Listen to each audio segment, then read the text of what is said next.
Hello everybody! We're back with another video from our honeymoon, and this is actually when Mom and Dad and Jansen and Alyssa were down with us, so I hope you enjoy, and this is the History of Diving Museum in Islamorada. Whoa, look at that! Whoa! I don't think I would go in that.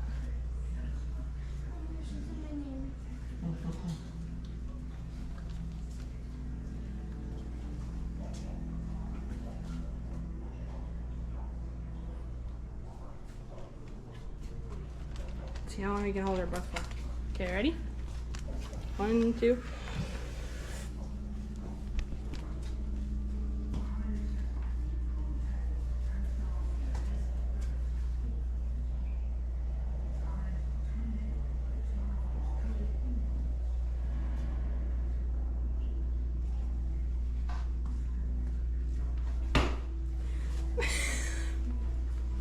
We're done.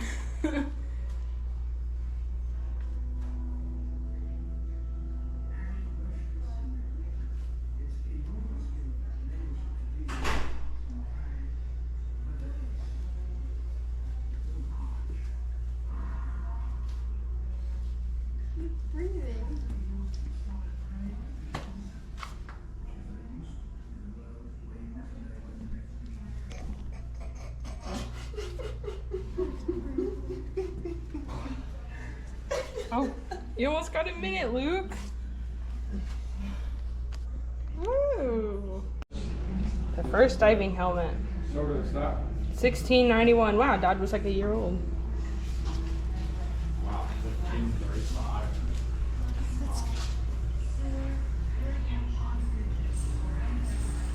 I'm just kidding.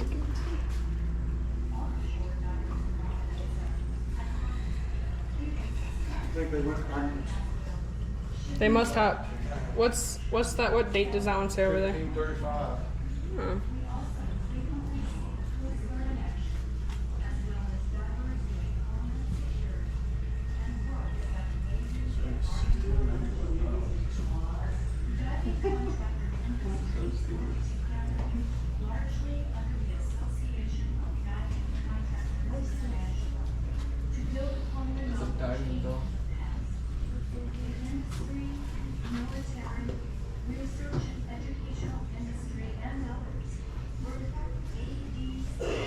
That's an original chest.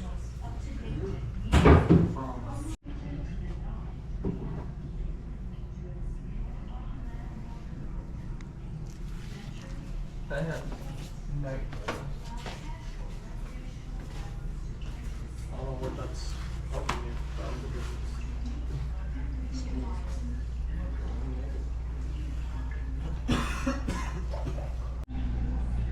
So you were there. That was an airplane. those cylinders in it. It doesn't scrub the air. It just sends the air to you. Yeah.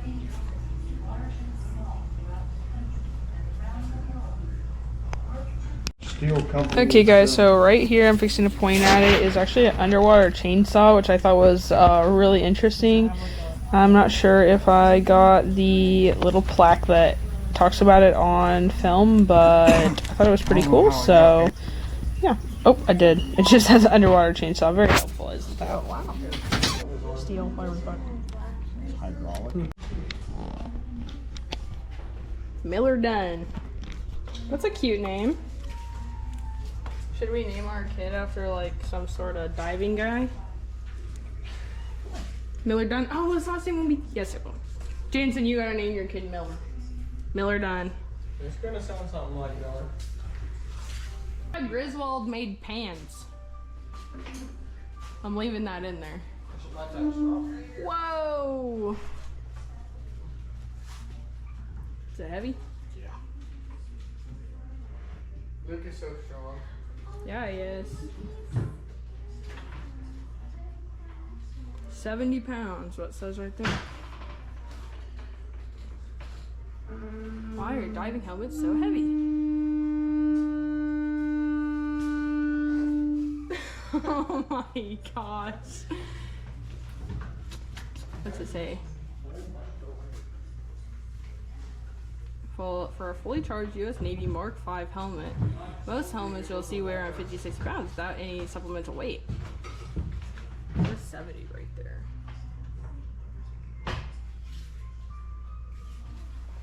Miller Dunn-Gill. We've come a long way. Well, since you were there since the beginning, you would know. This Griswold is by the same people. I know, Yeah, that's what I'm probably. saying. Because it's cast. Oh, that makes sense.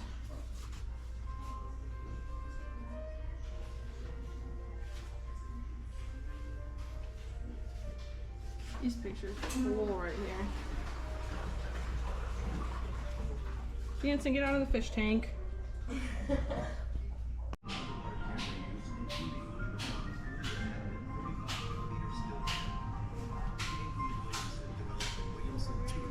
To adapt the newly developed motion picture cameras for underwater use. This device allows.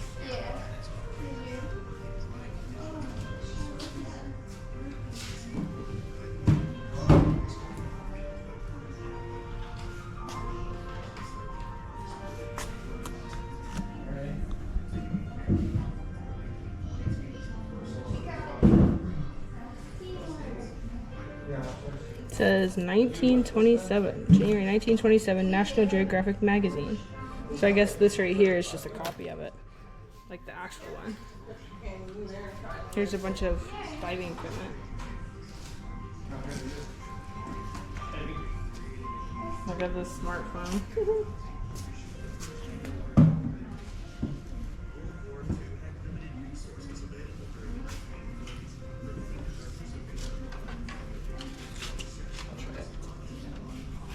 How much stuff there is. About $8 an ounce. One thing.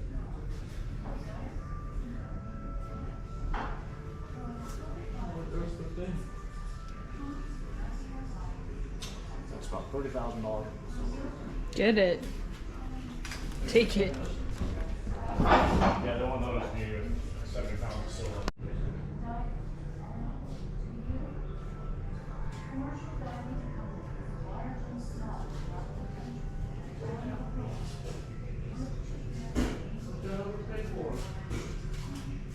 It says, these tusks gave shape to that romantic mythical creature, the unicorn. The unicorn had been imagined before the Middle Ages. When the Vikings brought back some of these beautiful spiral horns, the animal became real. The so-called unicorn horns were treasured by medieval royalty. They were used to make precious cups and bowls because it was believed that the tusk had the power to counteract poison and give life and health to those who drank the articles made of them. The sea unicorn, the narwhal, is a dolphin-sized whale that lives in Arctic water. Very little is known about narwhals. Like all whales, they are air-breathing mammals. They feed mainly on shrimp, cod, and squid. The tusk is actually the giant left tooth of the male, which simply keeps growing till it passes through the animal's lips. Interesting. There's no definite theory as to what purpose the tusk serves. Perhaps it is used to break breathing holes through the ice as it forms, since the narwhals cannot stay submerged without breathing for very long. On the other hand, perhaps it is a secondary sex characteristic used by the male to keep his territory clear of his rivals. Let me get back on it so you guys can look.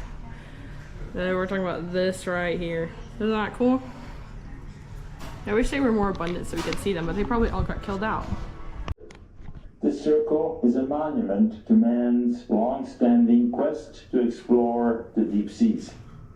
It is a unique assortment, an assembly that has never been attempted anywhere before. These treasures of history were selected from the world's largest collection of diving apparatus as the best from each country. We're pleased to share it with you. Join us as we experience the Parade of Nations. The circle of helmets is arranged in geographic patterns of continents and countries. To your left are the Americas.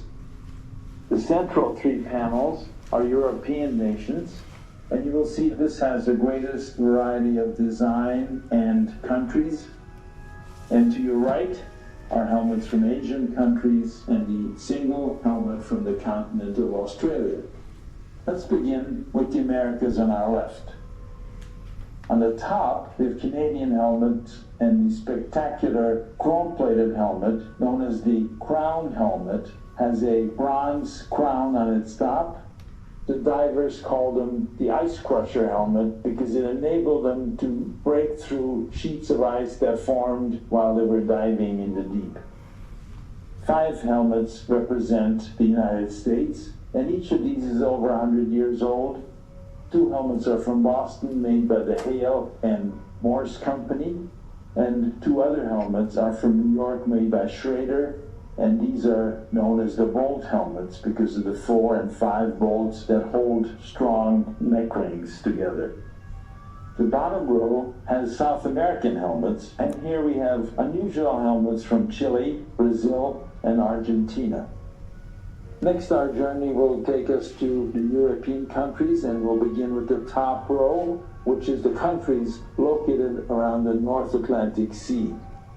5 English helmets are shown, beginning with a helmet by Augustus Seeby, the inventor of the diving helmet in this format.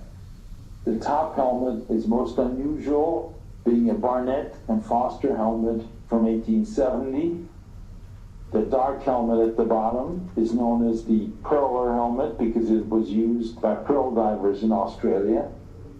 The unusual shiny helmet with 2 bolts on the shoulders is specifically designed for recovery of unexploded mines after World War II. The next 3 helmets in the top row are from Sweden. The short helmet without a breastplate is known as the fire plug. And we also have helmets by makers Emil Karlsson and from Karlskrona, the Swedish naval base. The next 2 helmets are from Denmark and have the characteristic stylistic pattern of the 2-bolt Hansen design. Here, 2 bolts hold the suit and helmet together, whereas it takes 12 bolts in most other countries. Holland and Finland each is represented by only 1 helmet. The Dutch helmet was made by Bickers & Zoon, a fire engine company from Rotterdam. The Finnish helmet was produced for a short period during World War II while Finland was at war with Russia. The middle row starts with the French helmets. Most spectacular is the latch bolt helmet with the prominent latch in the front. Very rare is the Skoda helmet with the bronze name tag. And then the Casasa helmet represents the standard 3-bolt French pattern. 4 helmets are shown from Germany. Most unusual of these is the floor helmet with the weight rejection mechanism in the front. Also shown is the helmet made by Poseidon with the trident of Neptune on its tag. The only helmet from the former East Germany is prominently inscribed with the name tag Medi. The bottom row represents the countries from the Mediterranean Sea, and we begin with Spain. Nimrod is a standard Spanish helmet with the tag bearing the archer god Nimrod. Most unusual is the helmet by Cardinal Gimeno of Barcelona. The next 3 helmets are from Italy, and most interesting of these is the helmet in the middle. It was made right here in the Florida Keys by the Italian craftsmen, the great-grandsons of the great Roberto Galeazzi, known as the Magician of the Deep. It has a sterling silver cast tag showing the peninsulas of Florida and Italy. Next we have a helmet from Greece with Greek script on its bronze tag, made by Angarinos. The next 2 helmets are sponge diving helmets from Tarpon Springs, made by the legendary Anthony Larius and by the Smithies brothers, who supplied the sponge fleets from Tarpon Springs. The panel on your right has Asian helmets. We show 1 Chinese helmet, which is small, compact, well-made, and tin-plated. 2 Japanese helmets. The top one is the advanced Navy helmet with plexiglass ports, and the other is the commercial helmet made by the Toa company. 2 other helmets are from Russia. The one with the clear plexiglass dome was used for astronaut training, where Russian astronauts were trained to become familiar with weightlessness for outer space. We have an unusual Turkish helmet and a Korean helmet. Rarest helmet is from Australia, has a cast bronze breastplate, boldly inscribed by Robinson. It was made briefly during World War II when supplies from England were unavailable. This completes the travel around the world where we visited the countries that produce diving helmets. Okay, tell us. That's a rebreather. They use them on the surface even for underground mining. For like the rescue teams that go in, so they're not breathing the atmosphere, they're breathing what they take in with them. Oh, that's cool. And it lasts longer than a scuba tank Oh. because it takes the Right. oxygen out of your breath. The CO2. Yeah, It puts the oxygen in your breath. It reoxygenates it. it takes the CO2 out. Oh, okay, cool. That's what we were going for. Two things that I personally own is in the museum, so I guess I am old. A fossil. 2319. Okay, here's the suit, and then I'm going to show you guys the sign, and you guys can pause to read it if you want to. Sorry. He's cool. He does look like the guys on Monsters Inc. Jansen.